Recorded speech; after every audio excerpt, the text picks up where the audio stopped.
Hi, hello everyone. Welcome back to my channel. Today we will discuss William Shakespeare's play, The Tempest. The Tempest, written around 1610 or 1611, first published in the first folio in 1623. William Shakespeare, 1564-1616.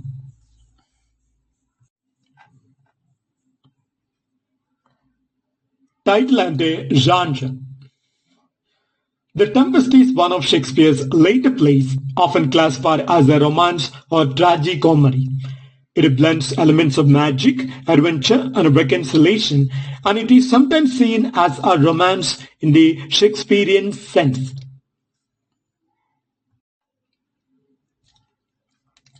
Structure and form. The play is divided into 5 acts and is written predominantly in blank verse with the occasional prose passages. It's a lyrical language and imaginative scenes combined to create a work that is both theatrical and poetic. Date of composition. Generally dated to around 1610 or 1611, The Tempest is considered one of Shakespeare's final plays, reflecting his mature style and his preoccupation with the themes of art, power, and transformation.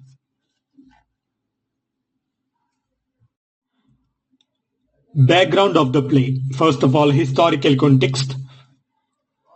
Written in early 17th century, The Tempest was influenced by the age of exploration and the encounters with the new worlds.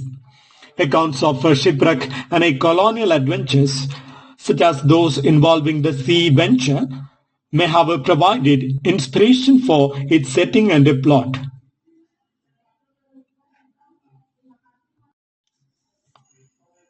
Literary influences.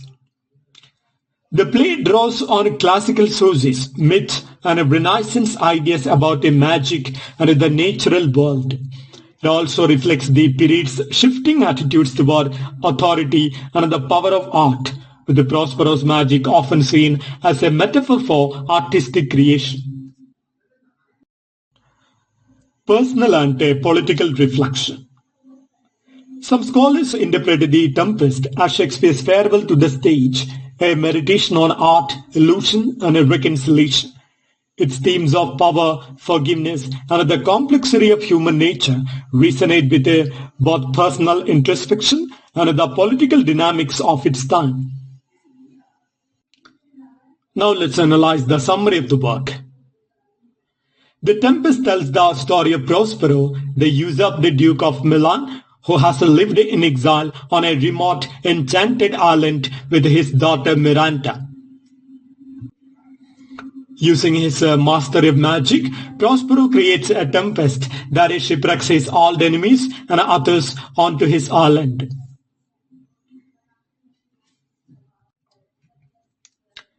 Act first and second. The play Tempest opens with a dramatic storm at the sea, orchestrated by Prospero's magic. We learn of his backstory, where he is overthrown by his brother Antonio and exiled. Prospero has spent years perfecting his art on the island. Meanwhile, we meet Miranda, who has grown up isolated on the island, and we are introduced to the other inhabitants, including the spirit Ariel and the native Caliban. Now Act 3. The shipwrecked survivors, including Alonso, that is the King of Naples, his son Ferdinand, and Antonio, come into contact with the island's magical realm. Ferdinand encounters Miranda, and a tender, immediate love develops between them. At the same time, Prospero uses his magic to manipulate events, testing the loyalties and the characters of those who have come ashore. Act 4 and 5. As the plot unfolds, Prosperous control over the island and its inhabitants culminates in a series of revelatory encounters and confrontations. The play moves toward a climax of reconciliation and forgiveness. Prospero forgives his betrayers, frees Ariel, and prepares to return to Milan. The lovers, Ferdinand and Miranda, are united, and the play concludes with Prospero's renunciation of magic, signaling his readiness to embrace the restored order of society.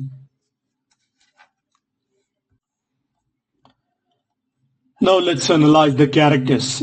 First we have Prospero.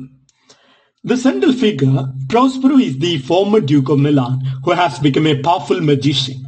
His character is complex, both a benevolent ruler and a manipulator who controls the island and its inhabitants with his magic.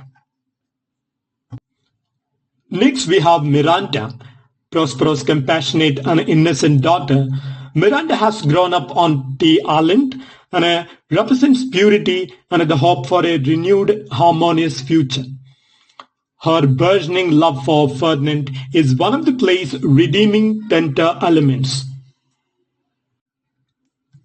Next we have Ariel, a spirit of the air and a Prospero's loyal servant. Ariel is instrumental in executing Prospero's magical commands.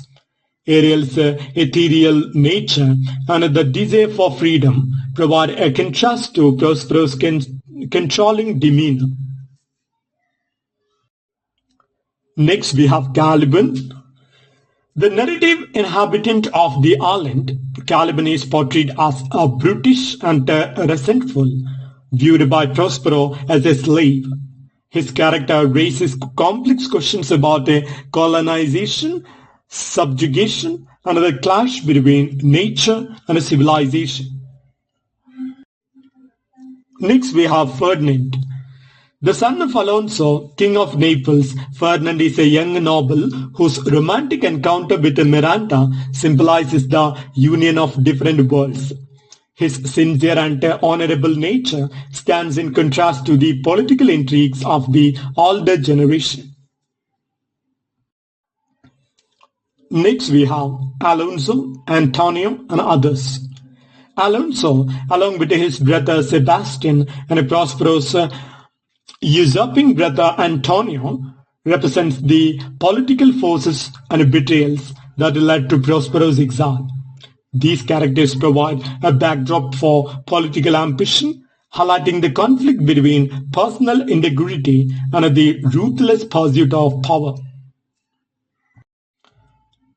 Now we will analyze the main themes. First of all, power and control. Central to the play is the theme of power, how it is wielded, abused, and ultimately transformed.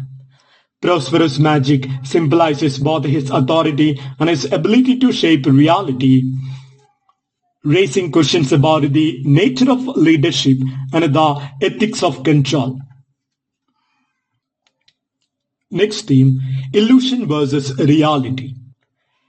The play is replete with magical spectacles and the theatrical devices that blur the line between appearance and truth.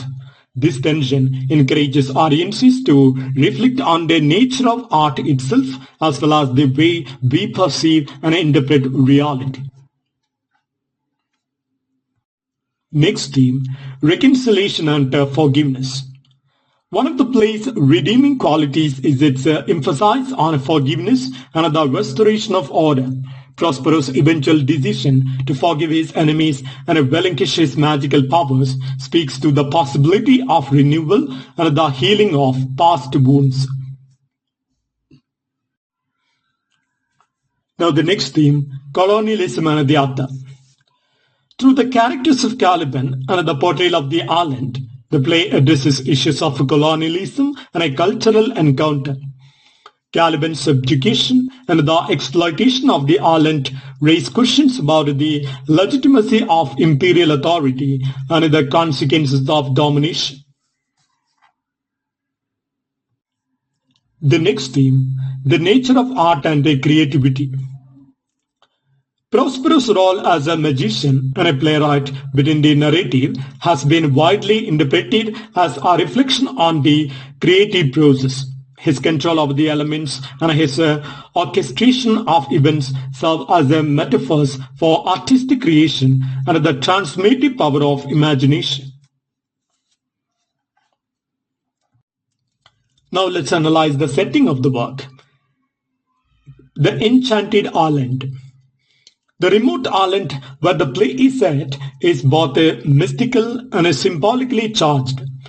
It functions as a liminal space where the natural and the supernatural coexist, a stage upon which the personal dramas of love, betrayal, and redemption unfold.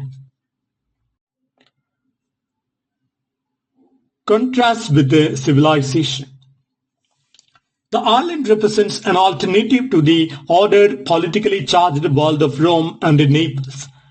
Its isolation and magical qualities underscore the themes of liberation, transformation, and the potential for renewal outside the strict confines of society. Now let's analyze the critical reception and interpretations of the play. Ambiguity and duality. Critics have long admired The Tempest for its ambiguous tone, which mixes light-hearted fantasy with darker political and personal themes. The character Prospero, in particular, is seen as a dual figure, both a benevolent father and a manipulative autocrat, which has spurred debates about the morality of his actions. Next, the artist is a magician. Many interpretations view Prospero as a metaphor for the artist or the playwright, controlling a world of his own creation through the power of language and illusion. The reading highlights Shakespeare's own awareness of his craft and invites a reflection on the nature of artistic creation. Post-colonial readings. Modern critics have also examined the plays through the post-colonial lenses, focusing on the dynamics between Prospero and Caliban. Caliban is often interpreted as a symbol of the colonized subject, and the play is seen as both critiquing and complicating the themes of European imperialism.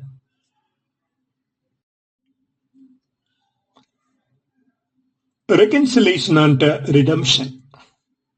The play's emphasis on forgiveness and renewal has been praised for its optimistic resolution, although some critics argue that the final reconciliation may be overly simplistic in the light of the deep-seated conflicts it portrays. The tension between the ideal of reconciliation and the realities of political and personal betrayal continues to inspire scholarly debate. The role of magic. The use of magic in The Tempest is one of its most debated features. While some see it as a simple plot device to facilitate the narratives, others argue that it symbolizes the power of art to create alternate realities and to transform both individuals and societies.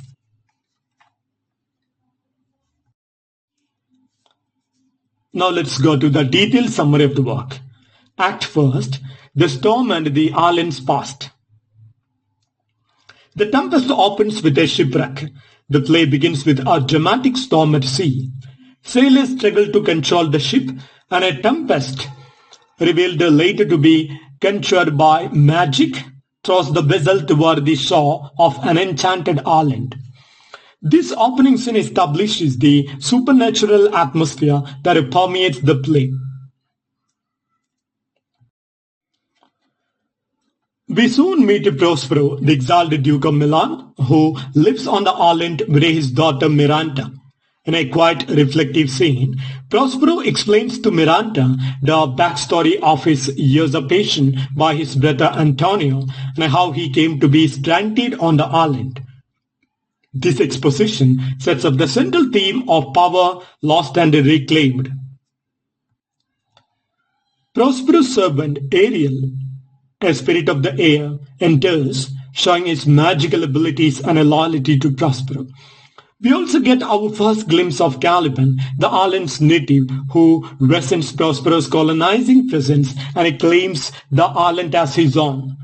These early encounters establish the island as a liminal space where magic, nature, and the remnants of old order coexist. Act 2. The shipwreck survivors and rising subplots. Survivors from the shipwreck: Alonso, King of Naples, his son Ferdinand, and other nobles including Antonio, Sebastian, and Gonzalo find themselves scattered on the island. Their disoriented wanderings reveal their despair over lost ships and the presumed death of many men. The novel's conversations also hint at the political instability back in Italy. A subplot emerges with a Caliban, Trinculo, a jester, and a Stefano, a drunken but comical butler, who, in their bumbling manner, plot to overthrow Prospero. Their misadventures provide a comic relief while also highlighting themes of power and subjugation. Caliban's bitterness about his servitude and the conspirators' drunken fantasies contrast sharply with the noble and tragic elements of the main plot. Ferdinand, separated from the main group, encounters Miranda. Their meeting is charged with immediate affection as Prospero orchestrates events using his magic to test Ferdinand's character.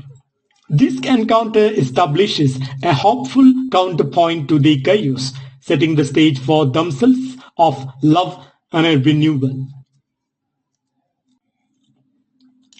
Act 3. Love blossoms and schemes unfold. Act 3 deepens the romantic subplot as Ferdinand and Miranda interact more fully, expressing mutual admiration and tenderness. Prospero watches their interaction closely, using his magic to ensure that their love is sincere and virtuous. The relationship symbolizes the promise of renewal and order amid the island's wildness. Meanwhile, the comic subplot thickens as Caliban, Stefano, and Trinculo plot a partial insurrection against Prospero.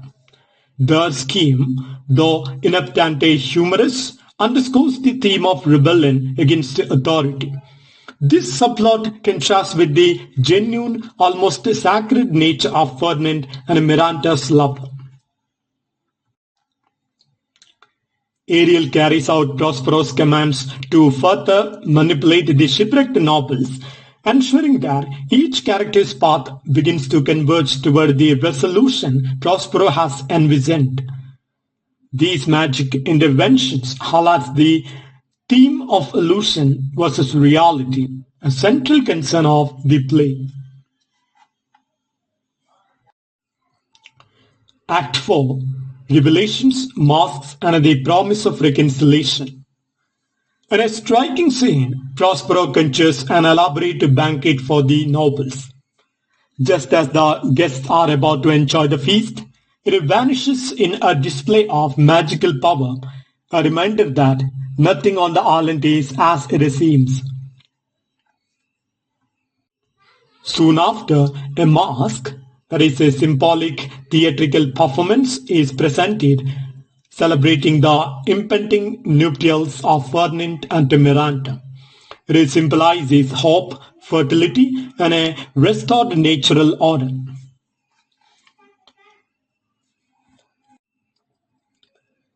Prospero continues to manipulate events to reveal the true natures of his exiled enemies and to test the loyalties of those who have come to the island. This act reinforces the themes of control and transformation, as characters are forced to confront their own actions and misdeeds. The mask and magical displays also emphasize the transformative power of art and illusion.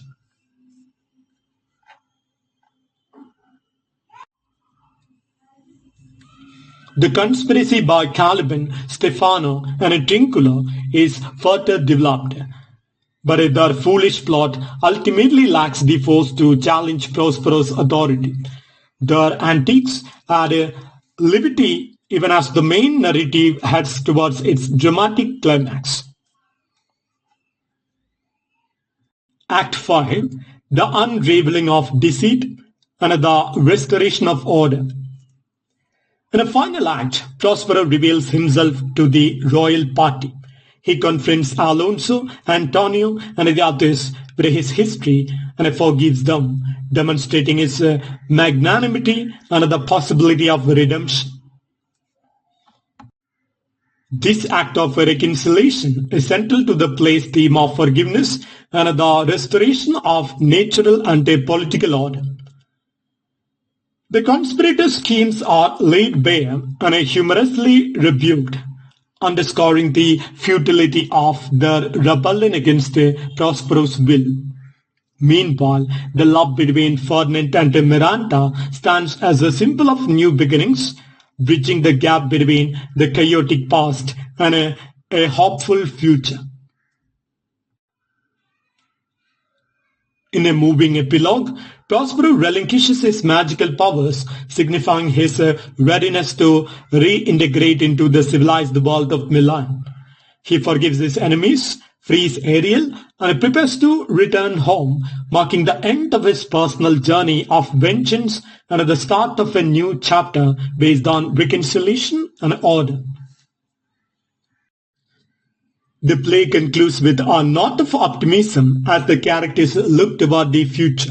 Prospero's final address to the audience invites them to set him free, a symbolic farewell to the magical realm of the island and the theatrical world that has enthralled them.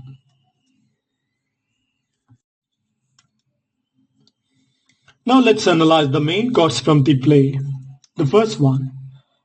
We are such stuff as dreams are made on, and our guilty life is daunted with a sleep. Act 4, Scene 4, Prospero reflects on the transient nature of life, comparing human existence to fleeting dreams.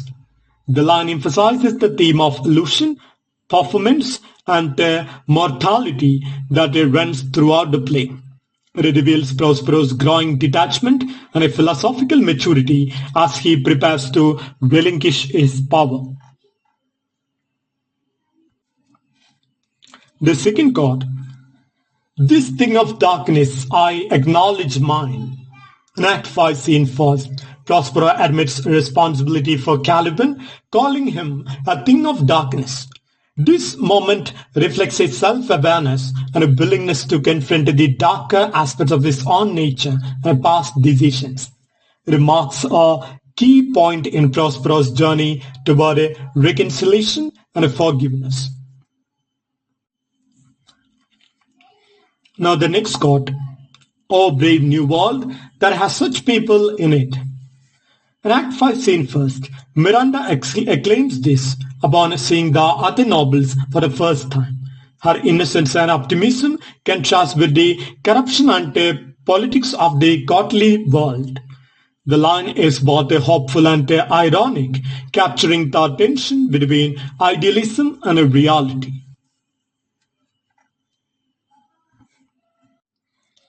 Now the next quote. Hell is empty and all the devils are here. In Act 4, Scene 2, Ariel reports Ferdinand's reaction during the Tempest, highlighting the chaos and fear of the storm. The line suggests that human cruelty and deceit rival any supernatural evil.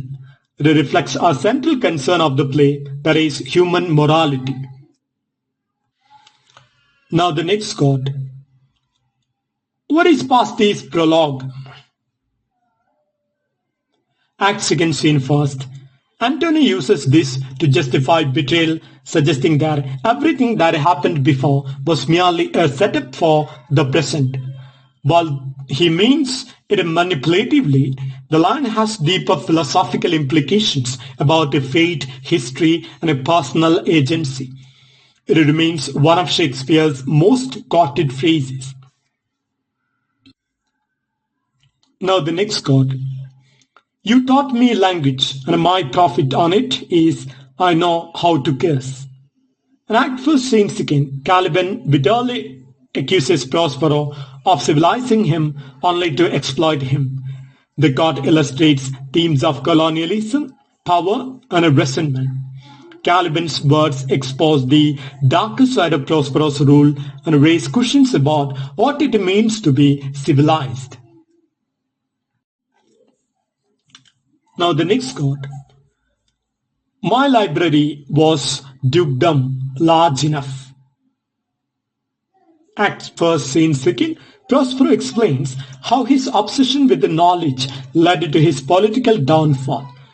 The line reveals the tension between intellect and action, a recurring theme in the play. It also highlights Prospero's journey from isolation to engagement with the world.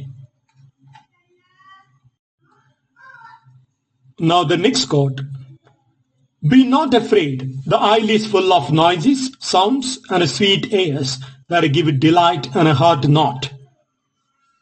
In Act 3, Scene 2, Caliban describes the island's magical and musical nature and one of the most lyrical moments of the play.